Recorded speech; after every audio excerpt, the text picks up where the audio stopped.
行咗好多路啦，但係我越行越覺得迷失啊！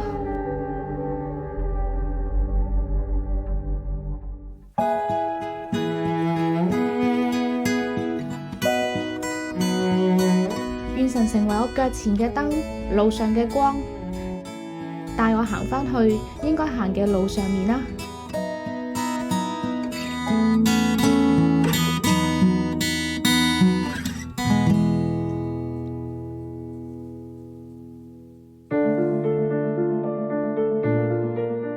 2003年嚟得急就係沙士啦，沙士就係好突然嘅，咁而且佢個死亡率咧比今日嘅疫情更加高啊！咁當時真係人心惶惶啊！生命究竟係咩一回事咧？咁返咗教會一段時間嚇，咁而家好落實地、好具體地要面對，突然間見到人好似咁短嘅時間可以離世嚇。對香港人，對我都係一個衝擊嚟嘅。咁冇幾耐又有呢個50萬人大遊行啦，亦都係經歷咗好多年太平盛世之後發生嘅過程。咁嗰陣時就開始諗去畫一本關於信仰，俾到人信仰帶出人希望嘅一本畫冊。個嘅當中藍本呢個嘅主角咧，就龍椅上的畫家咧，咁佢係一個學生嚟嘅。咁啊一次游水嘅時候就發生意外，條頸以下就喐唔到嘅，咁就要坐輪椅啦嚇。所以成個嘅過程俾我感覺佢就係一個好正常嘅人，突然間遭遇患難要面對嘅問題，一個好現實嘅情況啦嚇。咁之後佢就藉着上帝嗰個嘅恩典啦嘅啟示咧，佢就去開始學畫畫嚇。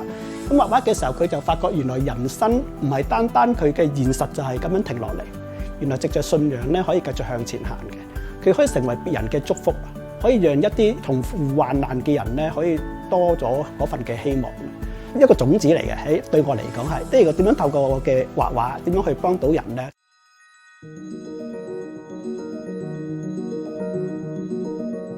諗過一個嘅經文，有個概念啦，咁就去畫一張咁嘅插畫，咁將佢結合埋一本書啦。其實都好感受到上帝嗰種為自己預備嘅過程嘅，其實係讓我覺得別人嗰個生命嘅重要啊！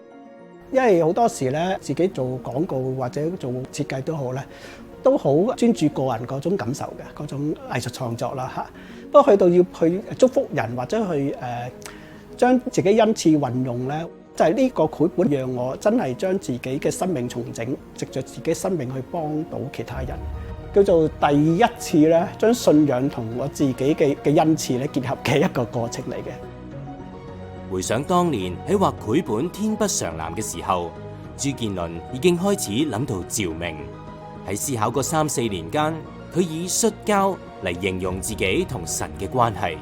最終喺佢40歲之前，佢放棄設計同埋廣告嘅工作，固定嘅收入，離開安舒區，回應神嘅呼召。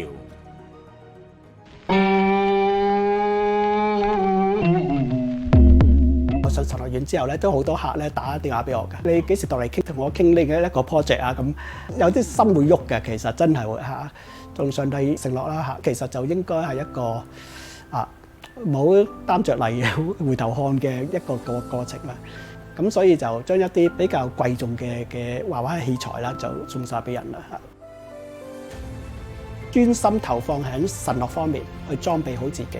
咁至於畢業之後，到時係繪畫出嚟去服侍啊，定係點樣服侍咧？其實就係我開放俾上帝。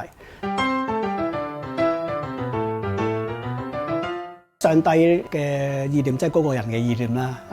咁翻嚟自己牧會侍奉嘅時候咧，第一年咧就發覺原來自己教會好多嘅小朋友，我諗同佢哋接觸咧最容易咧就係一啲活動式嘅教學啦嚇。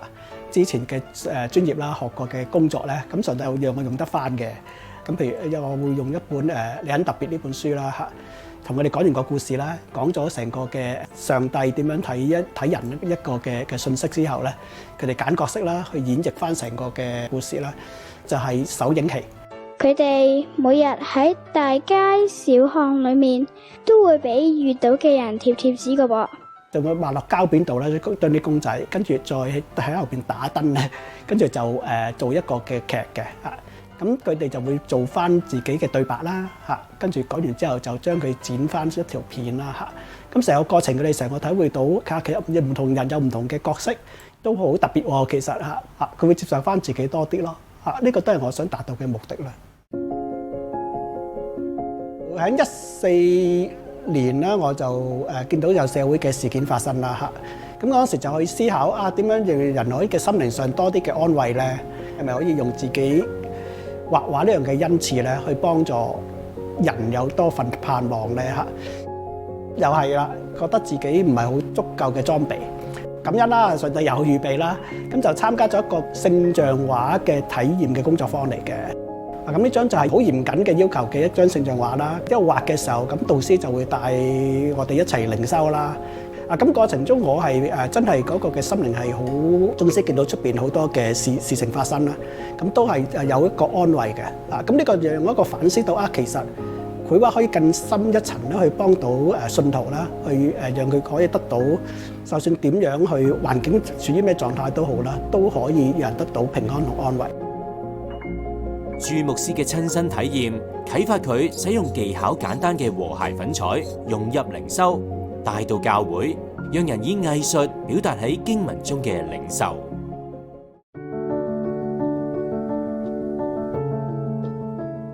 咁呢啲咧就係一般就係帶年青人啦，一啲嘅和諧粉彩啲作品嚟嘅。我就用咗詩篇嘅第一篇。咁其實咧，你發覺大家畫出嚟嘅好唔同嘅。咁有啲咧就講緊一啲嘅世界嘅罪啦，惡人嘅計謀啦。咁有啲咧就講緊上帝嗰份嘅恩典啦。咁有啲就會加埋呢個嘅上帝嘅帶領啦。咁呢啲就好明顯呢個嘅正邪嘅分嘅對立啦。完成之後咧，都會有分享時間嘅。講翻對幅畫嗰個嘅點解有咩領受咧？咁呢個一來佢畫嘅時候有嗰份嘅平和啦。有份嘅同上帝嗰個份嘅親密啦，咁另外一個就係可以去唔同角度咧，去再思考上帝咯。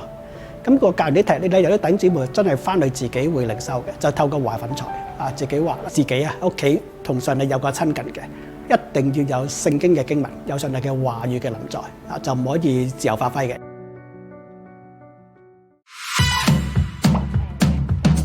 睇咗咁多集信義恩情，有冇發覺都出現同一幅畫呢？呢幅畫原來都係嚟自朱牧師㗎。當時就係疫情好嚴峻嘅時候啦，咁就探唔到弟兄姊妹。到預苦期接近嘅時候啦，我就想弟兄姊妹去默想耶穌啦，為我哋所付出嘅一切啦嚇。咁個構圖就直接就係耶穌為門徒洗腳啦。不過又想表示翻一個嘅耶穌嗰個嘅面像俾人見到啊。所以將佢投射咗喺嗰個嘅水盆入邊啦嚇，都藉著耶穌嗰份嘅面容啦，讓可以更加嘅去默想到耶穌咁就用咗嘅黑色做底色啦嚇，咁都係講緊當時嗰個嘅環境。完成咗之後咧，就喺上高加經文啦，跟住就連埋一個草整嘅十字架，就寄咗俾弟兄姊妹。移民嘅弟兄姊妹都覺得教會仲好掛念佢哋嚇。咁另外喺就算香港嘅弟兄姊妹都見唔到面啦，不過藉著呢啲嘅畫作咧，都對佢哋有啲嘅安慰啦。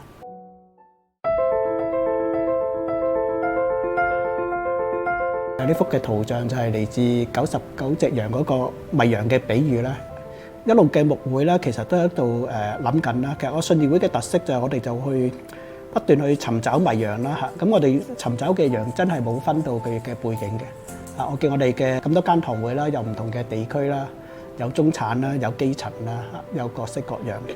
今日嘅年輕人我都知要面對好多嘅挑戰啦，就好似呢隻羊咁樣，其實都好多荊棘咧纏繞着啊。不過我哋感恩嘅係耶穌已經揾到我哋，去激勵每位年輕人啦。